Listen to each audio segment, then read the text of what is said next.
Check check check 1 2 3 1 2 3 4 5 আপনাদের সবাইকে অনেক অনেক শুভেচ্ছা মিউজিক্যাল মাইন্ডসের এই প্ল্যাটফর্ম থেকে আপনাদেরকে অনেক অনেক ভালোবাসা জানাচ্ছি আমি বাপ্পা মজুমদার আশা করছি আপনারা যে যেখানে আছেন ভালো আছেন এবং সুস্থ আছেন বন্ধুরা আমি আমার প্রথম সেগমেন্ট শুরু করব যেই বিষয়টি দিয়ে সেটি হচ্ছে রিদম গিটার কেন রিদম গিটার তার মূল যে কারণটি সেটি হচ্ছে আমার শুরু হয়েছিল তবলা দিয়ে এবং তারপরে আমি যখন অ্যাকোস্টিক গিটার হাতে নেই তখন আমার গিটারের রিদমের সাথে ওই তবলার কনসেপ্টগুলো মাথায় কাজ করতো এবং আমি সেটাই অ্যাপ্লাই করার চেষ্টা করতাম তো সে কারণে আমার কাছে মনে হয় মিউজিশিয়ানের সে যদি রিদম গিটার বাজায় বা বাজাতে চায় তার সাথে সে যদি কোনো রিদম ইনস্ট্রুমেন্ট শেখে তাহলে এটা তার জন্য একটা অনেক বড় প্লাস পয়েন্ট বলে আমার কাছে মনে হয় তখন সে রিদমগুলো নিয়ে অনেক বেশি ভাবতে পারে রিদমগুলো নিয়ে অনেক বেশি খেলতে পারে আমি খুব অল্প কিছু জিনিস শেয়ার করবো আপনাদের সাথে তো আপনারা অ্যাপ্লাই করে দেখতে পারেন না তবে একটা জিনিস আমি খুব শক্তভাবে বলতে চাই খুব জোরালোভাবে বলতে চাই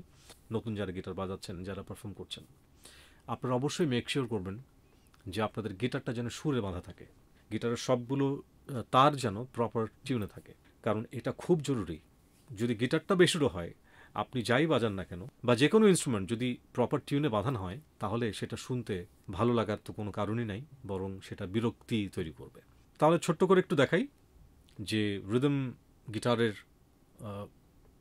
বেসিক্যালি মজাটা কোথায় এবং কেন রিদম গিটার এত বেশি গুরুত্বপূর্ণ চলুন দেখা যাক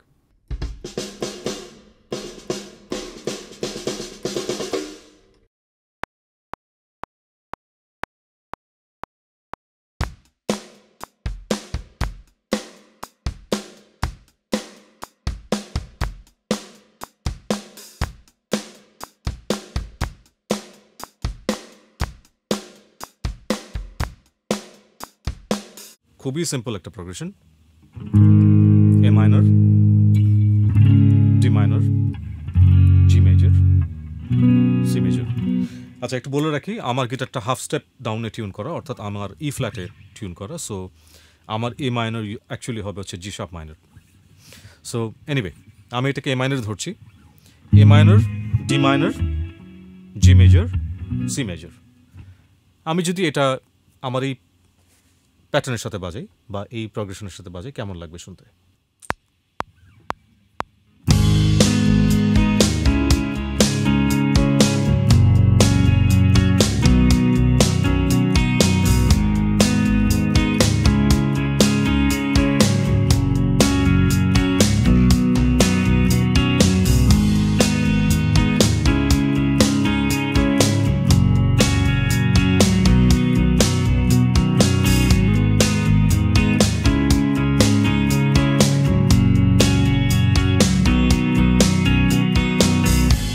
আমি যদি এখন ভিন্ন কিছু করতে চাই লাইক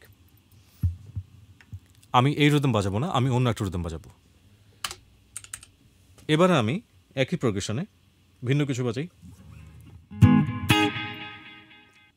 2 3 4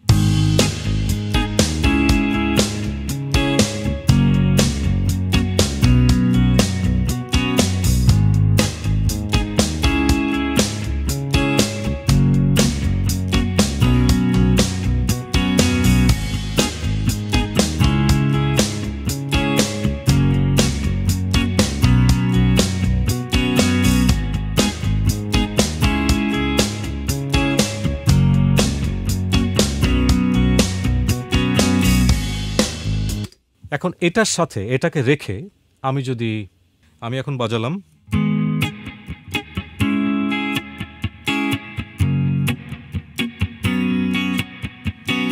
এটা বাজালাম তো 1 2 3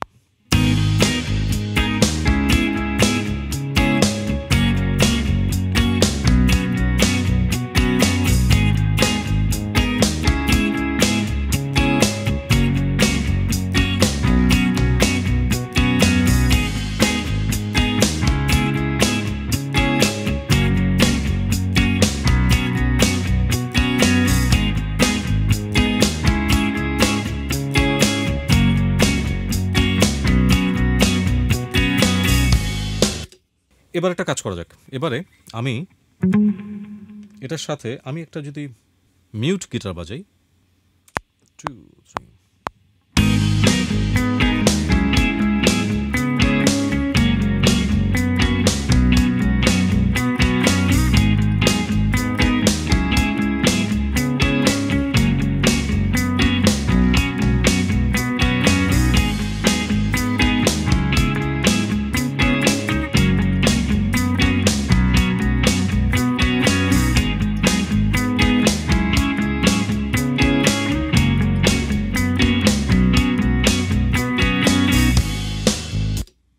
আমি যদি সাথে আরেকটা মিউট বাজাই ব্যাপারটা কেমন হতে পারে?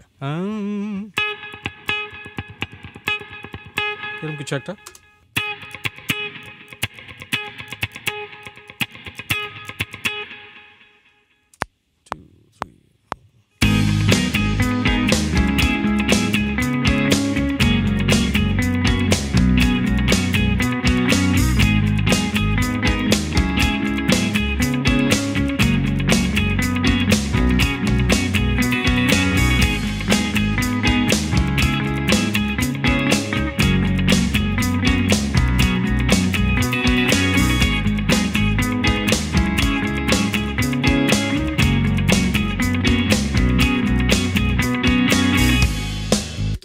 তাই না? দেখতে পাচ্ছি গ্র্যাজুয়ালি এটা আস্তে আস্তে ওর সাউন্ডস্কেপটা চেঞ্জ হচ্ছে, ওর ওভারঅল অ্যাপ্রোচটা পাল্টাচ্ছে।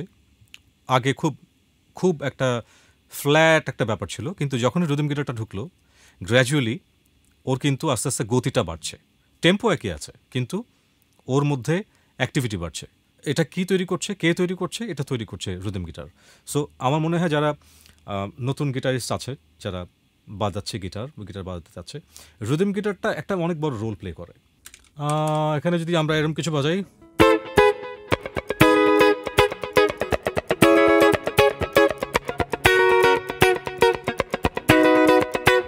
কেমন লাগে দেখি?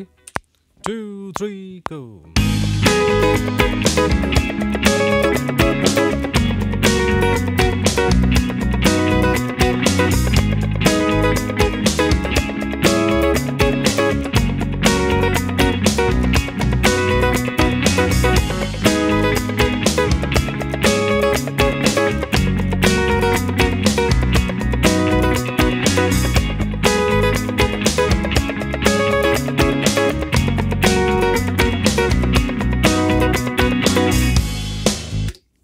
ব্যাপারটা এরকম। মূল বিষয় হচ্ছে রিদম গিটার অনেক বড় একটা রোল প্লে করে একটা গানে। তো সে কারণে আমার মনে হয় ওই টাইমিং সেন্সটা খুব জরুরি, এবং সেই টাইমিং সেন্সটা তৈরি করার জন্য আসলে একটা দীর্ঘ চর্চার প্রয়োজন। প্র্যাকটিসটা যদি মেট্রোনমের সাথে করা যায় কিংবা কোনো একটা ড্রাম প্যাটার্নের সাথে করা যায়, আমার মনে হয় যে কেউ রিদম গিটারটাকে খুব দ্রুত আয়ত্ত করে ফেলতে পারবে। সো এই ছিল আমার মোটামুটিভাবে রিদম গিটার সম্পর্কে কিছু কথা। ভবিষ্যতে আরও এই ধরনের আলোচনা নিয়ে আমি আপনাদের সামনে আসব।